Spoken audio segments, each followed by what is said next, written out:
Hi, I'm Jeffrey Thomas. Welcome to GT's Radar. Well, the news today down under is that Qantas airline boss Alan Joyce has become the fall guy for all the problems that have beset the airline and has resigned ahead of time. And as of tomorrow, the new CEO will be Vanessa Hudson. How will history judge Alan Joyce? That's going to be the big question. Certainly, he has done the right thing. He has taken the step of resigning as the boss of the airline because of all the criticism and some of the things that they have done that weren't quite right. But let's have a look. Let's have a more holistic look at him, at his tenure at Qantas over the last 15 years, a long time for an airline CEO today. First of all, with the share price. He took the share price from 99 cents approximately up to $7.50 prior to COVID, and now it sits at about, I think about $5.70 Australian. So he's done a remarkable job in that regard.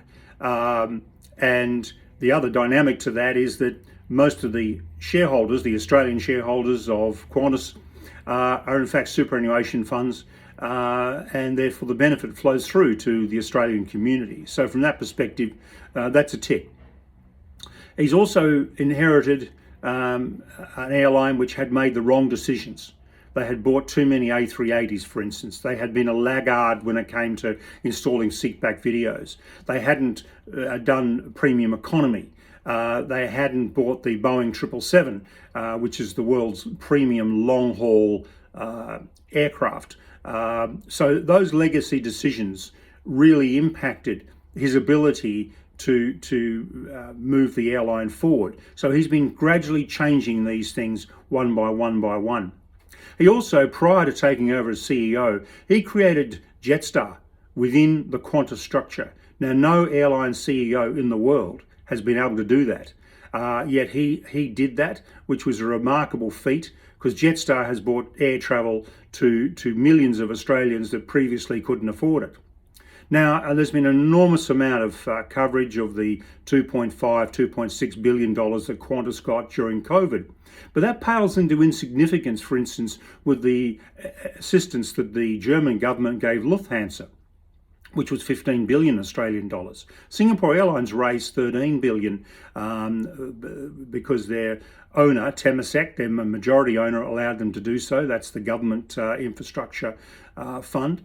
While other competing airlines of Qantas are government owned. And so that 2.5, I know it gets a lot of focus, a lot of attention.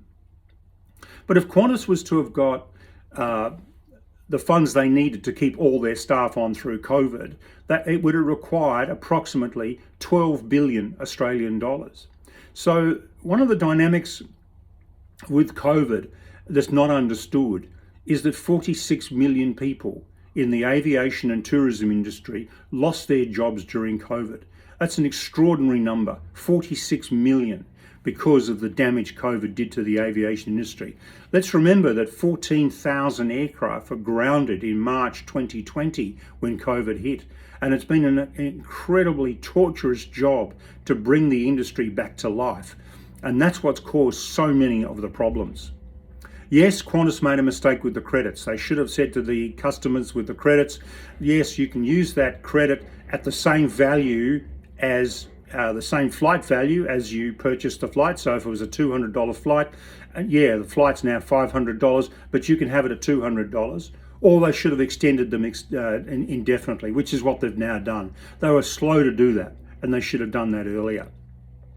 The ACCC inquiry, we're alleging Qantas has sold seats on flights that didn't exist anymore. Well, let's see what happens there. Let's see what it transpires in the court case. It was for a 2-month period, May and June. Now, my sense on this is it wasn't deceitful, which is what's alleged.